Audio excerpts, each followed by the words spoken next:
Hello, and welcome back to the Argyle CFO Leadership Forum. My name is Brittany Sullivan with Argyle, and it's great to have everyone joining us today. A couple of notes before I turn things over to our panel moderator. First, a quick reminder to stop by our sponsors' virtual booths at any time during today's event and for the following week. Our partners are committed to providing you with valuable content and a great overall experience. At any time during today's event, you can visit their virtual booths from the main agenda page, which includes complimentary materials, information, and meet and greet opportunities. To ask questions throughout the session, simply type into the Q&A chat, and we will address your questions at the end of the session. Now, without further ado, I would like to introduce our moderator, Stacy Snyder, Senior Vice President, Finance and Accounting Direct Hire at Addison Group. We are excited to have Stacy and our panelists with us for a session titled Finance Talent Focus, Build Loyalty and Strengthen Retention. Welcome, Stacy, and over to you. Thank you so much, Brittany, and welcome everyone. Yes, as Brittany mentioned, my name is Stacy Snyder. I'm Senior Vice President of Finance and Accounting Executive Search at Addison Group. We're a boutique staffing firm. I got my degree in accounting many years ago and have done finance and accounting executive search for the past 14 years. Currently, I oversee our Austin, San Antonio, Phoenix, Atlanta, and Minneapolis executive search practices. So I'm so excited to be here, and thank you all for joining us. I'd like to introduce you to our panelists today. Paul Adamson. How's it going, everyone? My name is Paul. I worked in the finance space pretty much my whole career. I currently now serve as a finance manager for supply diversity and inclusion at Amazon. In addition to that, I serve as one of the global co-presidents of our largest affinity group, which is the Black Employee Network, which spans over 6 continents and has over 25,000 active leaders with an expanded scope of 400,000 impacted employees. Great, thank you so much, Paul. We're happy to have you. Peter, we'd like to kick off with you next. Thanks. Yeah, Peter Searcy. I'm with the FBI. I've been in the Bureau for 25 years. Started as a Japanese translator and spent some time in the foreign language program, then moved into HR for almost 15 years. And for 4 years, I was the head of talent acquisition for the FBI. Now I'm currently in our finance org, and I have accounts payable, finance modernization, and relocation services in my portfolio. I have 178 people and spread all over the country. So yeah, happy to be here. Awesome. Well, thank you so much. Next, we've got Dan Johnson. Hi, everybody. Dan Johnson, Director of Content at Roku. Roku is one of the largest streaming platforms for streaming TV in America. And most of my experience has been in the entertainment industry, finance, accounting, and Disney, Netflix, Fox, some of the largest media companies in the world. Really excited to talk to the panelists today and everybody on this phone call. Really interested in the topic, thinking about loyalty, thinking about retention, almost every single day. So really excited for this conversation. Thank you so much, Dan. Next, we've got Michelle De Silva. Hey everyone, I'm Michelle De Silva. I'm the Global Controller at Globalization Partners, or GP, which is an employer of record. We operate over a lot of countries throughout the globe. I personally have a team of direct and indirect reports of 30 people that are in almost every single time zone, kind of managing, working, closing the GL 24 hours a day, 7 days a week. Really excited to be talking about, attracting and retaining finance talent. Well, thank you all. We are going to get kicked off with today's session. Our first discussion question is, how has the hiring landscape evolved over the past 2 years, and what impact has this had on the finance function? And I believe, Paul, that you're going to kick us off with this question. So thank you for that. The finance landscape has changed tremendously, especially post-COVID. But even pre-COVID, we've seen a lot of headwinds coming across as we see a lot of older finance professionals leaving, retiring. And we see a big gap in terms of the new talent, right? And me, myself, being a part of the millennial generation, now we have Gen Zers. We now have a huge mix of multi-generational talent within the space that have a different skill set, also a different needs, right? The communication around the talent that we bring in has been probably one of the biggest shifts that we've seen, and just how do employees like to work and interact with the corporation? How does a corporation's values really shift the way that candidates are starting to select opportunities to grow, start, and foster their career? And overall, just the working environment and the demand for us as finance professionals to be more operationally focused, to take on more of a heavy load as we are growing more leanly in some stances, right? Or plugging a lot of gaps as we wait for the amount of resources and personnel to catch up to the demand, because we still have been growing tremendously in terms of, a lot of the aspects that we were in this space in. And it's just about creating sustainable mechanisms go forward for the new employee base, which is mostly millennials and now a lot of more Gen Z personnel coming into the workforce. If I can just add on to Paul, everything that you said, I think in the federal government, we're experiencing the same sort of generational retirement landslide coming at us. And, there's a lot of focus right now, not just in the federal government, but obviously overall about like how we need to change. And I love what you said about, really thinking about what are employees coming in the door now, what are their needs, and how we want to communicate to them, and what kind of communication they need for sure. I think, when I talk to other HR leaders, I think the other thing we're also really looking at is sustainably managing a workforce that has multi-generations in it with all their needs, and how can we try to like balance all of that. And since executive leadership tends to be at a certain generational level, how can we get them a little bit more comfortable with new working norms that may not be their personal preference, but now like the growing majority of the folks who are at the working level, the individual contributor level need. And so how can we manage that like sort of internal comms challenge, bring our own internal leadership along. So I think that's like part of our conversation we're having as well. I just want to add on, I'm curious if y'all are seeing this too, but from, Generation Z point of view, from what I'm seeing, less people yearly are coming into the accounting profession and even on the finance profession. So I think the communication is key. Like, what does the next generation want from a career and a profession? And how do we communicate, the benefits of an accounting and finance profession? Because year over year, and there's just a study about this in Wall Street Journal, less people are getting CPAs, less people are graduating from college with an accounting point of view. So we're not communicating it correctly. So we need to figure out what that communication needs to be, because it's a very important role for the future of all of the businesses and the government. Yeah, I would say we're seeing the same thing, especially with the newer generation coming into the workforce. Accounting isn't that sexy skill set that everyone wants. They're into data analytics. They want maybe an FP&A role where it's a lot more business analysis. And one of the things that we really try to look at when we're looking at candidates is, do they have that point of view where they have that accounting-based skill set to be able to not only analyze that data, but interpret that data?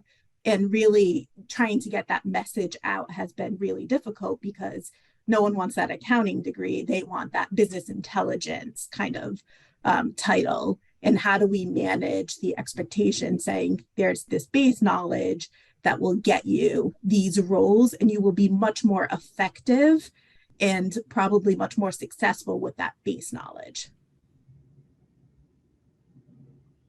Awesome. Thank you so much, guys. We're going to move into our next question. And Dan, I believe you're going to take the lead on this one, but what are the biggest challenges regarding talent retention, and what solutions would you recommend?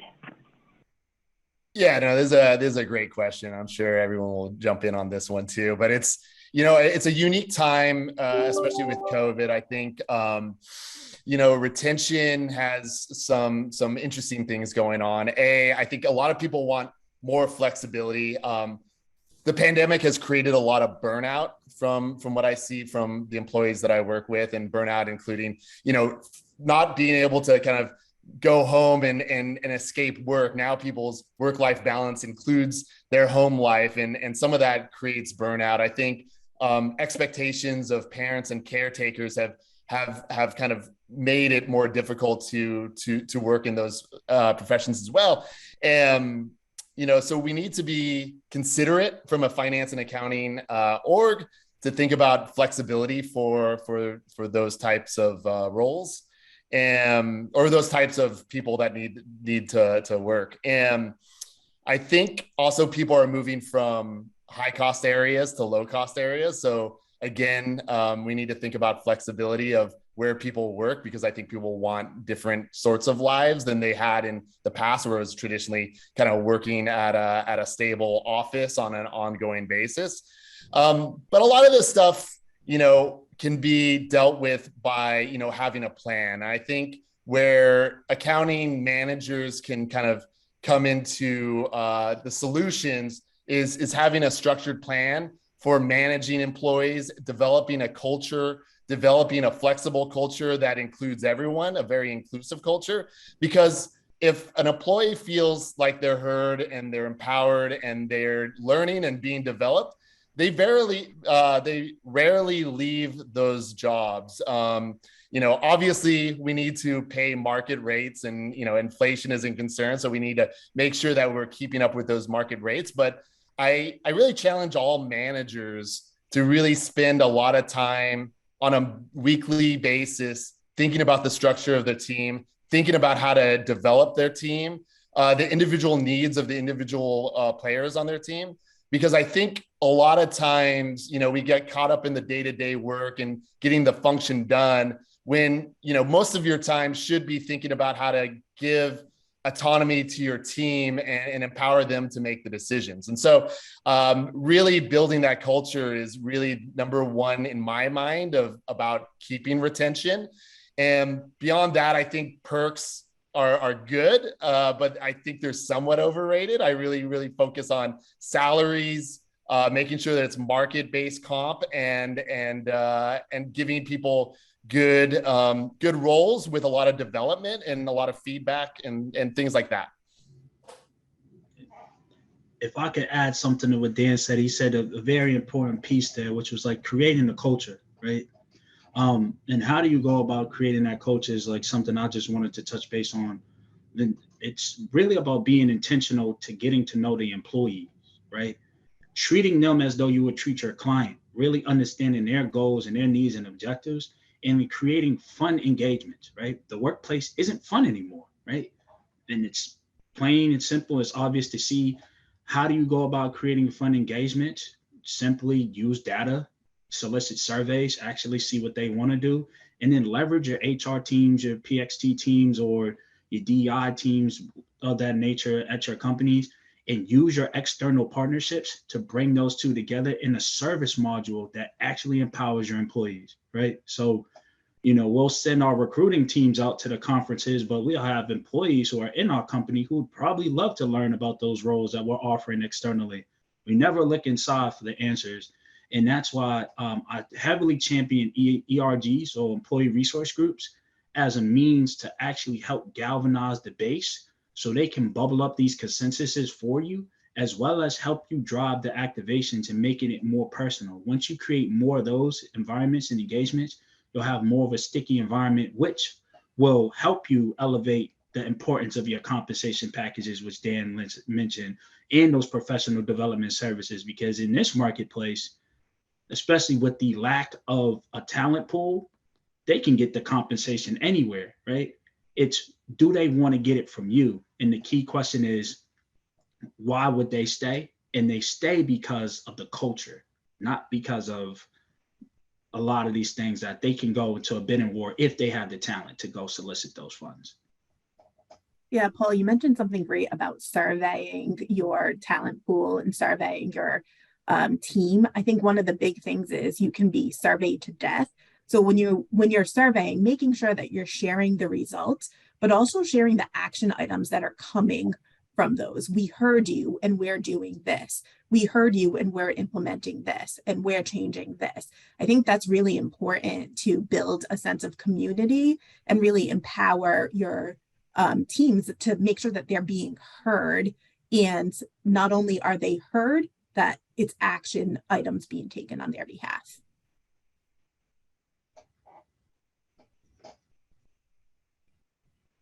Absolutely. And we've got some questions in the chat that I think are very relevant to what we just talked about, as well as the previous questions. So let's get to those.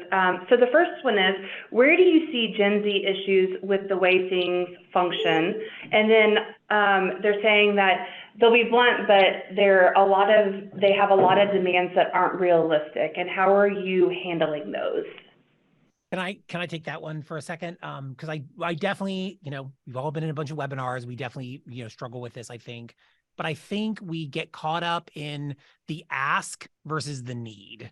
And I know that's something we talk about a lot. And it's like having your internal customer who is asking you to do this, but they don't even know enough about your process to know what to ask. So you can solve their problem a different way, but you have to sort of say, okay, I hear you. Tell me what bringing you to the table today, and you get to their fundamental need. And I always go back, like I have junior employees that come in, of course, and they're asking for things that, we have a lot of rules in the federal government. There are just things that are just not on the table, right? But they don't know that, right? They don't know anything about how this functions. They don't know what the rules are. They don't know what the corporate constraints are. They don't know about budgeting, right? So we try to be like, okay, but what are you after? Like, instead of this, like, let's go back to, and almost always when you dig into those, it's, I want to belong. I want to be able to see myself here. I want to know that I'm being taken care of. I want to know that you're not going to like shoot me down if I'm trying to fly because you're worried about, my workload on my desk. So that means you care about my widgets more than me. Like, it's all that kind of stuff. And so I go back to, what everybody said, like, the more you can invest in your folks and take time to find out what they really want, and don't get caught up in their ask and how unrealistic that is, and then you just sort of tag them with like, oh, kids today, they don't know. But I would go back to what are they after, and then try to address that need through the mechanisms that you have available to you in your organization. And I would add to that is, don't let your expectations, your experience determine what is realistic for them, right? 20 years ago, 30 years ago, what we're doing right now, being on a Zoom conference call, was probably something unrealistic or unheard of, right? We talk about 40 years ago, before cell phones became prevalent, it'd be unrealistic to be talking about a touch phone iPhone, right? So that's really just understanding that they may be in a space where they're imagining things or trying to find innovative solutions that may not exist. And we have to remove our own bias and our own experience to say, you know what? Let's dive into that. I know it sounds crazy, but here's how it could work. And you lay out the work that they would have to do it. And to be honest, a lot of people aren't going to want to do that work, but there might be one person who's crazy enough to believe that they can change the world.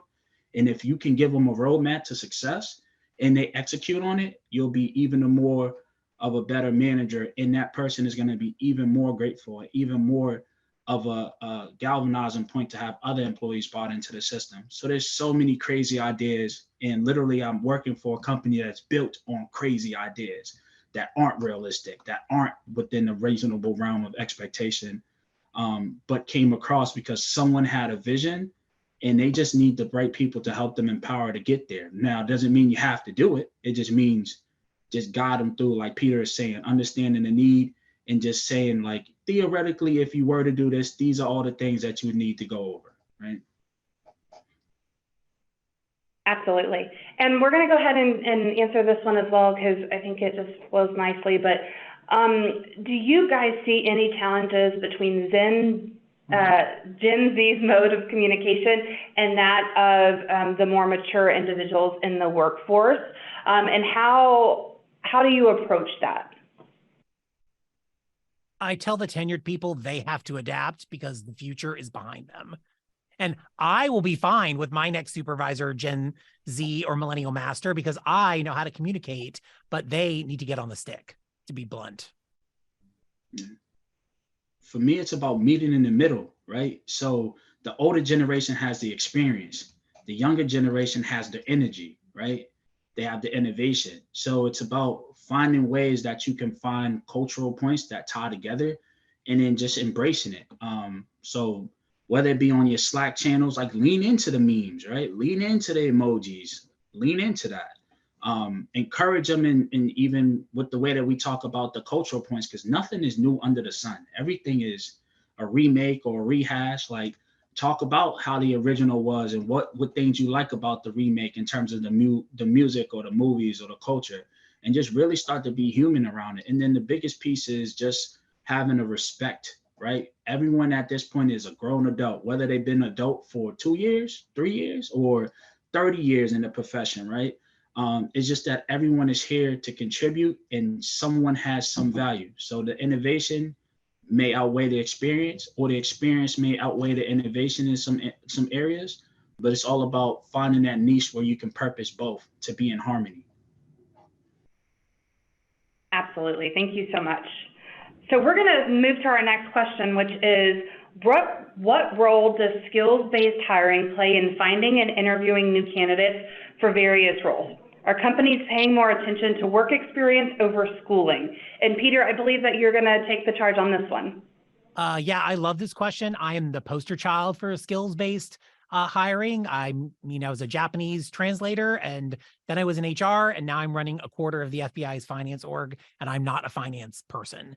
So I think that, you can move internal people around. I think that goes with the conversation that we were having before about, people are eager to come in and see a vision for themselves. And I think we just need to be creative and allow them to do that. As the head of TA, I would have this conversation with my hiring managers all the time. I want somebody who comes from this background with this industry and this kind of schooling and whatever. And I was like, okay, who is the best person on your team right now who has a different background? And of course, there's always somebody that's amazing on their team that has a totally bizarre, random, comes kind of sideways into that group background, is doing amazing work. I'm like, okay, but would you take more people like that? And of course they say yes. And I'm like, okay, so what I'm hearing you say is you're actually open to more than just 3 years of this and 4 years of that and whatever. And that's really what I try to anchor people on, is like, who is amazing on your team right now that doesn't come from what you're asking me to find for you right now? Because what you're telling me is that if that person walked through the door, I would auto reject them because they don't meet what you think they're bringing to the table. And I think that's really the impetus behind skills based hiring.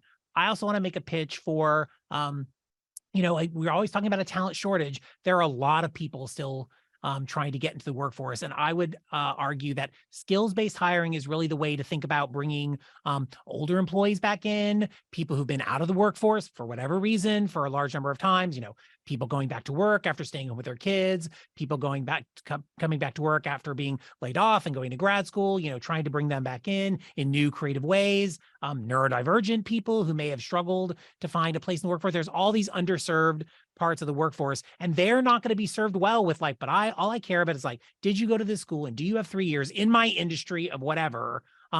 You're not going to find all those people through that mechanism, and they're applying to jobs, so I would just say, like, really try to anchor your internal hiring managers and your internal teams on like, what else can we do? I think going back to the part of the question, it's like, hey, are people still focused on schools versus skills? I think it's still really very hiring manager specific, but I think what it's all about is fear, right? We all know that every hiring manager, what they really want, to quote the Spice Girls, is somebody who's going to come in and be amazing and no drama as fast as possible. That's what they want. And they feel like the more they can control about that person coming in, like this number of years of experience in this school, whatever, that's how they can ensure that perfect hire, but which we all know doesn't work. So I would say, like, talk to them about their fears and what mechanisms are in place to address maybe those concerns about what happens if people come in and aren't a good fit. Are there mechanisms to, refit people within your organization into different roles if they're like, they have a lot, but they're just not in the right fit for this job you hired them for? And, really try to think about bringing people into your organization, not this one job right now. I know that's what everybody's concerned about, is this one job right now. But if you think about bringing amazing people into your organization, you're much more likely to keep them long-term because you're selling the entirety of the organization, not like this one job that I have for you right now and these duties that I have for you today. Yeah, Peter, you made a great point. When I'm looking to hire, I'm not thinking about where we are today. I'm thinking about, where do I see us in 5 years? And can this person adapt? Will they have the agility to really be on the path with our strategic vision of where I see us 5 years from now, 10 years from now? Are they that fit? Because the skill set that I need today isn't necessarily going to be the skill set that I need a year down the line, 2 years down the line. We're growing, we're changing, and I'm going to need candidates who can grow and change. And seeing those kind of gaps always kind of intrigue, because most of the time people are doing something really interesting, right? It's taking a break and raising kids. That's one of the hardest jobs to do. If you can do that, you can certainly handle. Don't tell me you can't multitask and project manage. Exactly. For sure. So there's a little bit of beauty in the messiness of some of those resumes that don't fit a checklist. Great. These are great points. I do think accounting falls into, especially I'm an accountant, and we traditionally follow a playbook. This person has, was at a big four consulting firm or accounting firm, has 4 or 5 years of industry experience. And then at the end of the day, you grow a team, and that team all thinks the same way. They come to the solutions in the exact same way. It's like the 4th year at EY, it's the same playbook as that. And it hasn't changed in, generations. It's the story is old as time. And I think it's changing. I think we're being more mindful now about looking at people that have different backgrounds, different experiences, because they add more value in terms of like having different points of view, maybe looking at solutions in a completely different way. Maybe people who don't have accounting backgrounds come at the solutions in novel ways. And we're really excited about exploring all these different things. And I think one of the benefits of kind of the hybrid workspaces, it allows us to interview more people. We get to, the cost of interviewing people is a lot lower now. Someone who's a potential hiree doesn't have to take a day off work, drive over to the office, do a full panel or things like that. Maybe we could just schedule a half-hour coffee on a Zoom, and the cost isn't that much. So I think we can explore, doing more interviews, really getting it right on that hire solution. Hiring is like everyone is saying here, hiring is the most important decision you can make in order for that potential retention, for building that culture, building that high potential team. It starts with hiring. And so like being mindful about it from the get-go and having a strategy that's well thought out is really important. Absolutely. Thank you. And we have a question in the chat is getting a 4-year degree or beyond worth it these days?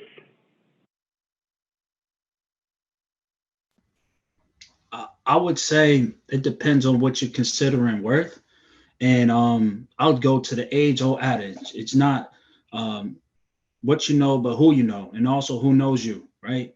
One of the biggest benefits of a 4-year degree is that network, right? So although that may not determine what skills you're going to learn, because you're going to have to develop that internally or externally based on what program you take, but having someone to advocate for you and that platform to latch off from is still critical. Now, it's a little easier to navigate in terms of, social media and LinkedIn to get opportunities. But if you are on par with someone who has the same exact skill set as you, with the same exact kind of profile, but this person has an affinity that aligns to someone else, that someone else has that same type of affinity or background or school, they're going to win, right? It's just as simple as that. There's a lot of great people in the marketplace, and it's almost splitting hairs in some instances. And one small thing is some terms of like, hey, this person went to Harvard, I went to Harvard, or this person went to State and I went to State. I'm going to go with the guy from State. Yeah. And I'm one person who thinks that college is somewhat overrated. However, unfortunately, it's a signal. And in this economy and in this country, it's a very strong signal. So I still think that the cost benefit still points in the favor of you getting a college degree versus not. But I think we should move as a country into a more thoughtful position of like what jobs and roles need that education. And I don't think every role is even in the accounting and finance I would rather see, more experience than education. But unfortunately, I'm one out of a million hirees, and I think it's still a very strong signal in the market. So I do think it's still, we're still at a point that the college degree is worth it from a cost benefit perspective. Oh, Peter, I think you're on mute. Sorry about that. Yeah, I think I would add to that. Obviously, there are certain fields you have to have a college degree to, you cannot be a lawyer if you do not have a law degree. Like there's just certain fields, like obviously we're not talking about that. I think we're talking about all those other jobs where do you need a degree as experience? And I think you can get a lot for experience, but remember, a college degree is also shortcutting for the hiring manager. Like they can focus. They can work through a system of multitasking. They can, in theory, write. They can, in theory, present a coherent set of ideas to a group. They can work in groups together with peers and negotiate all of those like awful things that we hate about group projects, but are totally relevant for working with people in the workforce. Like a college degree is also sort of shortcutting our like, well, they managed to get through that, so they must be bringing some amount of that ability to the table. And we all know that that's very relevant to school. So I would just say, like, if you're approaching without a college degree based on a lot of years of work experience, I would definitely highlight on your resume some of those other intangible things that maybe a degree is sort of shortcutting for a hiring manager. And I would highlight that and say, like, hey, I actually can do those things as well. And if I could add to it, a lot of if it's worth it, comes down to the cost outlay, right? And it's just about being strategic about how you go about that. Like, there's nothing wrong with taking a community college route for your first 2 years, or a local school before transferring to that name brand 4-year college institution, because at the end of the day, your diploma is going to say the same exact thing when you transfer over and graduate than it would if you would have paid, 4 years to go to that school. So it's really about being strategic about how you fund your education. And then at which point it's a cost benefit analysis, right? Like, oh, lower cost point, you're getting this salary in return. It makes it a lot more palatable. Awesome. Thank you. We're going to move to our next question, which is how are employers being more creative in their offerings to potential candidates, especially during hard economic times? So I'm going to kick us off on this one, and this is something that I've dealt with honestly every single year since I've been in recruiting. Is companies have to change their hiring strategy, what they're offering their employees almost on a yearly basis, because the market is so fluid. There's ups, there's downs.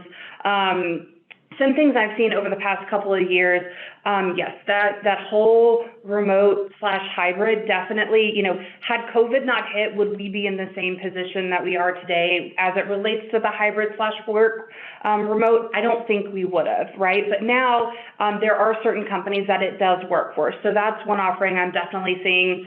Another one is, and it goes with the working remote, but it's the reaching out and connecting with our employees on a non-professional level, right? So employees don't leave companies, they leave managers. And I think that we can all attest to that, right? So if you build a good foundation of trust, respect, as well as just openness with your employees and share these things, with them, and whether it's ups or downs, they are more apt to stick with you through it if you just are very real and upfront and honest with them, versus sugarcoating things and then them being caught off guard. So I think the number one thing is just honesty is the best policy when you're building a relationship with your employees.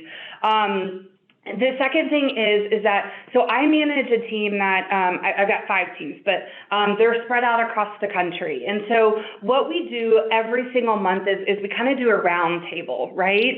And we all come together and we share, like, oh man, this went really well this month, or this was really tough this month. And we all talk through wins, losses, right? And we all kind of just come together as a group of individuals, not necessarily like, hey, how are we going to put a deal together today? But a group of individuals that can bounce ideas off of each other and have a greater network than maybe our respective own offices. So my team in Austin's 5, right? My team in San Antonio is 2.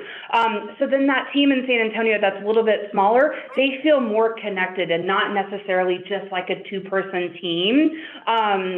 In addition to that, I'm seeing a lot of things as it relates to hosting some sort of either monthly event, quarterly event for their employees. So whether it's a picnic, we've got a client in Minneapolis, and not saying everybody has to do this, but we've got a client in Minneapolis that offers half day off during half day Fridays during the summer, right? It's not all year long, but it's during the summer. We do something very similar as well where, you know, if it's been a really bad and sometimes good quarter, our CEO will be like, you know what, we're shutting all of the operations down for one day so everybody can hit a reset and refresh. I think that mental health goes into a lot of what we want to talk about the ups and downs of the market and just being in a distressed market or hard economic times. And I think that as long as we're focusing on our employees as people, being honest with them, being open in our line of communication, those conversations can be a lot easier if you lay a very strong foundation. Can I just add to that? And then there's definitely a question in the chat also about, you know, keeping people connected across remote distances, right? I think that alludes to kind of what you were talking about, Stacey.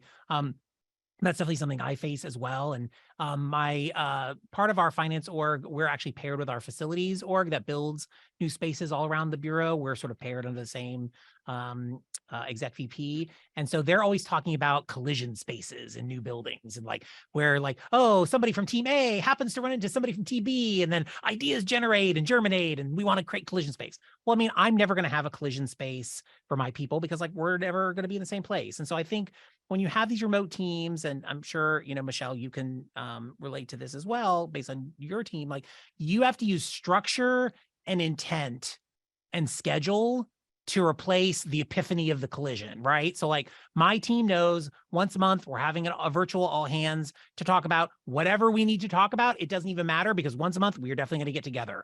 We know that every week we're having a leadership meeting on this day. We know that once a year I'm getting this subgroup of people together. And once, you know, like, so you have to create these structured places throughout the year that they can depend on. And that's going to serve you well in lieu of this, you know, random, oh, I happened to run into somebody in the cafeteria and we got this great idea together. The other like super cheap trick, which totally works, is add onto your weather app the location of all of your employees and set the alerts so that if they have like thunderstorms or blizzards or hurricanes, you can actually like text your employees and be like, hey, I got an alert that you're having some weather. Is everybody okay? Tell me about the facility. Is there whatever? And they're like, oh my gosh, they're paying attention to me. And also add in whatever your news feed aggregator of choice is, Twitter, you know, whatever it is, find the local newspaper for all of those locations and add that in.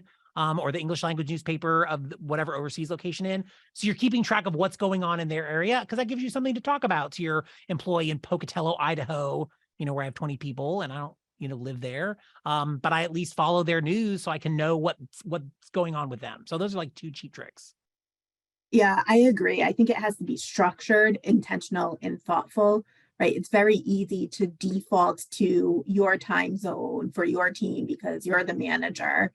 However, that means that people are working later hours or super early morning and really trying to balance that with their needs. You know, someone has school drop off. Let's not do 8 a.m. That just doesn't work for the team and really being thoughtful about that. And also, I like how you mentioned the weather apps and just being up to date on what's happening globally. One, as a global citizen, we should all, but we should really understand our team. I have someone who lives in Ireland, but their family's in Russia. So Ireland weather is great, but what's happening in Russia? Or I have someone who's in Malaysia, but her elderly parents still live in China. And so just being aware of all the kind of nuances that are going on in a person's life. And I think that we're also always so focused at the task on hand, month end close, trying to report numbers, trying to analyze numbers. You know, we should have meetings that are just to talk about the team. What is going on with the team? How is the team feeling? What are their wants and needs? And having that meeting be intentional and not get into kind of the business activities, especially when you're in a remote team. They want to be heard and they want to be followed up on. Yeah, run the health of your team like a project. Like it's its own project with its own meeting cadence, for sure. I totally and it may become a little bit into a complaining session, but really keep on asking the whys and kind of go through those complaints. Some of the best advice I've ever gotten from some of my leaders were, sometimes I can't give 100%. I'm really coming in today and I'm giving 70%, and that's all I can give. Well, we've all felt that. It is nice to see that someone that is leading your team to say, like, it happens to me, it's human, like, let's give that 70% that we can give today, and tomorrow we'll strive for 100%.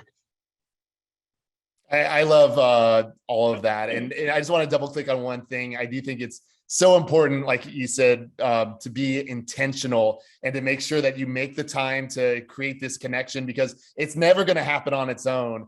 And there's always going to be jobs that get in the way and reasons why you want to move a meeting to next week or a week later, or cancel it and we'll just catch up in the next meeting. But these meetings are so important in creating that culture that people want to work in and people want to thrive in. So I would kind of try to keep those meetings on the schedule as much as possible. It's your job as a manager also to pre-plan for those meetings, to try to run those meetings and create a space for everyone to communicate in. So I think it's so important. Awesome. We are going to move into our last question that Michelle's going to take the lead on. Are there any specific benefits organizations should be offering potential employees, such as remote work, sign-on bonuses, or career growth opportunities? Yeah, so I think we've touched base just naturally on a lot of these things, right? Remote work, the pandemic definitely, I would say, accelerated the remote work and proved that it is possible. So is it something that your employees are craving, and how to manage that, and making sure not only that you're offering remote work, but you have the tech stack to back that up. You have that technology for your team. And sometimes that isn't possible, but how can you build in that flexibility to your team? Some of the other things that I've really seen, and I know that we've talked about this, is just one, you should always be at market rate, right? You're never going to win a candidate if you're not at market rate. So assume you're at market rate. A sign-in bonus is always nice, but that's kind of an instant gratification, right? That sign-in bonus goes away 6 months from now, where you're kind of in the nitty-gritty of the work. So really highlighting the other benefits of the organization, what really is the culture, and really understanding kind of what your team wants. Do they want a sense of community? How do you build that sense of community? A lot of the Gen Zers are purpose-based, right? So what are you guys doing out from a community service perspective?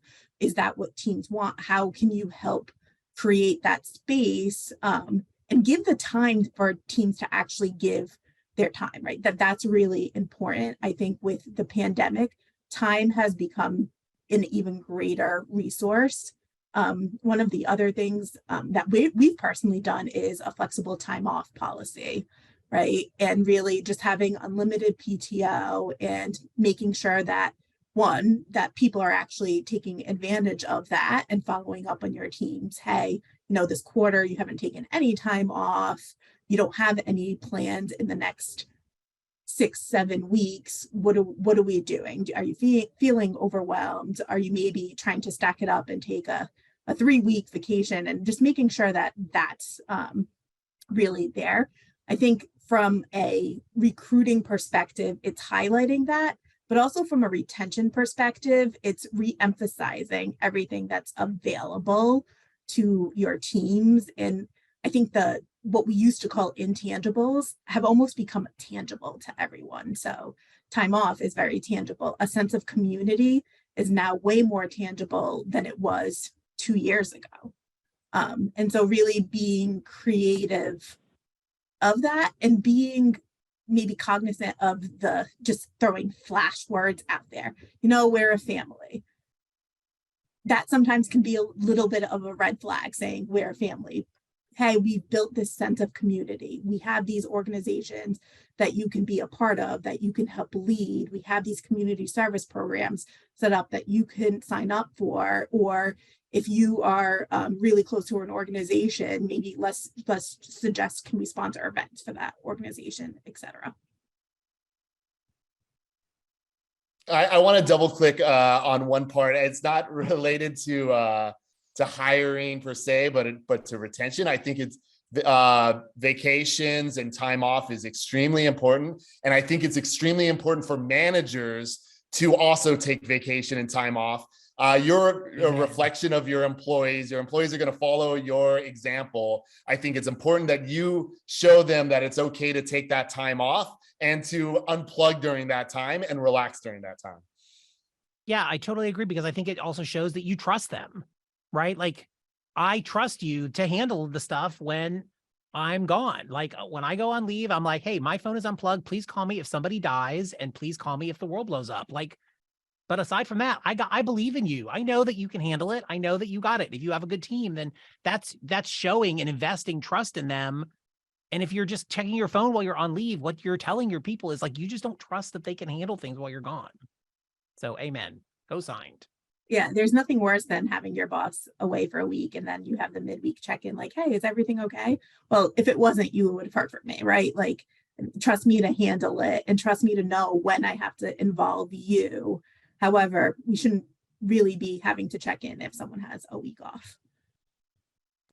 You know, on the other side of that coin is when your employees is on vacation, it's not reaching out to them, because that shows them that you can't do it without them. So when it comes to performance reviews or different things, or when they ask for, you know, these extra incentives and you don't give it to them, that's really the flag for them as an employer. Say, oh, they don't value me, or they just want to use my talent, but they don't value what I bring to the table in terms of the reward, right? They want me to take on the responsibility, but they don't want to share the reward. And then I seen in the chat that was like, how do you successfully measure these engagements and other activities that kind of spur this? It's being systematic about creating the mechanisms, right?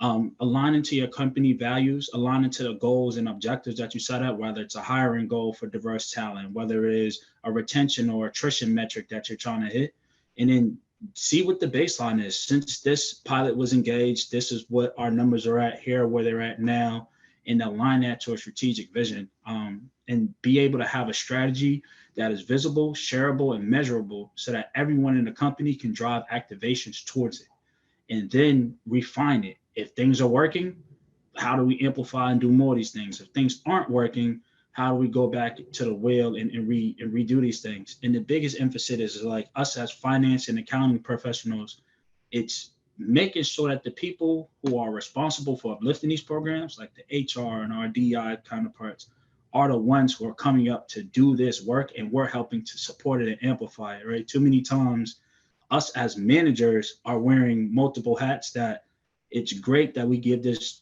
one single source level to our employee, but we're not utilizing the resources to make us better managers, and they exist in our company. And we just got to reach out to them to make sure they're giving us what we need. And we telling them, this is what we need to service our customer base. This is what we need to service our employee base. You need to either develop these programs for me or help me write my idea and get this presented to leadership so we can do X, Y, and Z. And if we're not doing that and fighting for our employees are not going to want to fight for us to give us the work that delivers the investment from the company back into us. Absolutely. Great points made by all. Well, Paul, Peter, Dan, and Michelle, thank you so much for your time today. It was a great session. Thank you all for joining. And we're going to kick it back to Brittany over at Argyle. Excellent. Thank you guys so much for such an excellent and insightful panel discussion. I also want to thank everyone who took the time to join this session today. This session, along with all of today's content, will be made available on demand following the event. Thank you all so much again.